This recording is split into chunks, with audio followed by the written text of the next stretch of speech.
ಹಳೆ ದ್ವೇಷದ ಹಿನ್ನೆಲೆಯಲ್ಲಿ ನಟೋರಿಸ್ ರೌಡಿ ಶೀಟರನ್ನ ಅಟ್ಟಾಡಿಸಿ ಕೊಚ್ಚಿ ಕೊಲೆ ಮಾಡಿರುವ ಘಟನೆ ಬೆಂಗಳೂರಿನ ಬಂಡೆಪಾಳ್ಯ ಠಾಣಾ ವ್ಯಾಪ್ತಿಯ ಮಂಗನಪಾಳ್ಯದಲ್ಲಿ ನಡೆದಿದೆ. 6 ಜನ ದುಷ್ಕರ್ಮಿಗಳ ತಂಡ ನಡೆಸಿದ ಅಟ್ಟಹಾಸಕ್ಕೆ 28 ವರ್ಷದ ಮೊಹಮ್ಮದ್ ಶಬ್ಬೀರ್ ಎಂಬಾತ ನಡು ರಸ್ತೆಯಲ್ಲಿಯೇ ಪ್ರಾಣ ಬಿಟ್ಟಿದ್ದಾನೆ.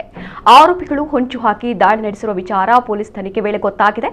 ಕೋರಮಂಗಲ ಠಾಣಾ ವ್ಯಾಪ್ತಿಯ ರೌಡಿ ಶೀಟರ್ ಆಗಿದ್ದ ಮಂಗನಪಾಳ್ಯ ನಿವಾಸಿ ಮೊಹಮ್ಮದ್ ಶಬ್ಬೀರ್ ಮತ್ತು 5 ಸೋಮವಾರ ರಾತ್ರಿ ತಮ್ಮ ಸ್ನೇಹಿತನನ್ನ ಮಾತಾಡಿಸಿ ಆಟೋದಲ್ಲಿ ವಾಪಸ್ ಆಗ್ತಾ ಇದ್ರು. ಈ ವೇಳೆ ಮಂಕಮ್ಮನಪಾಳ್ಯ ಮುಖ್ಯ ರಸ್ತೆ ತಿರುವಿನಲ್ಲಿ ಎದುರಾದ 6 ಮಂದಿ ದುಷ್ಕರ್ಮಿಗಳು ಏಕಾಏಕಿ ಆಟೋದಲ್ಲಿದ್ದವರ ಮೇಲೆ ಖಾರದ ಪುಡಿ ಎರಚಿ ಮಚ್ಚು ಲಾಂಗ್ನಿಂದ ಹಲ್ಲೆ ಮಾಡಿದ್ದಾರೆ.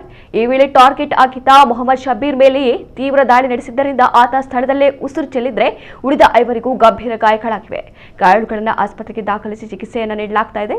ಜನ ಓಡಾಡೋ ಜಾಗದಲ್ಲಿ ಈ ಕೃತ್ಯ ನಡೆದಿರುವ ಕಾರಣ ಪರಿಚಯಸ್ಥರೇ ಆರೋಪಿಗಳು ಎನ್ನುವುದು ಪೊಲೀಸರಿಗೆ ಗೊತ್ತಾಗಿದ್ದು, ದಾಳಿ ವೇಳೆ ಗಾಯಗೊಂಡ ವ್ಯಕ್ತಿ ನೀಡಿದ ದೂರಿನ ಮೇಲೆ 6 ಜನರ ವಿರುದ್ಧ ಬಂಡೆಪಾಳ್ಯ ಠಾಣೆಯಲ್ಲಿ ಕೊಲೆ ಪ್ರಕರಣ ದಾಖಲಿಸಿ ತನಿಖೆ ನಡೆಸಲಾಗ್ತಾ ಇದೆ. ಪ್ರಕರಣ ಸಂಬಂಧ ಸದಾ ಇಬ್ಬರನ್ನ ವಶಕ್ಕೆ ಪಡೆದಿರುವ ಪೊಲೀಸರು ವಿಚಾರಣೆ ಮುಂದುವರೆಸಿದ್ದು, ಉಳಿದ ಆರೋಪಿಗಳ ಪತ್ತೆಗೆ ಬಲೆ ಬೀಸಿದ್ದಾರೆ. ಇನ್ನು ಕೊಲೆಯಾದ ಶಬ್ಬೀರ್ ಕೂಡ ಸಾಮಾನ್ಯ ರೌಡಿ ಅಲ್ಲ.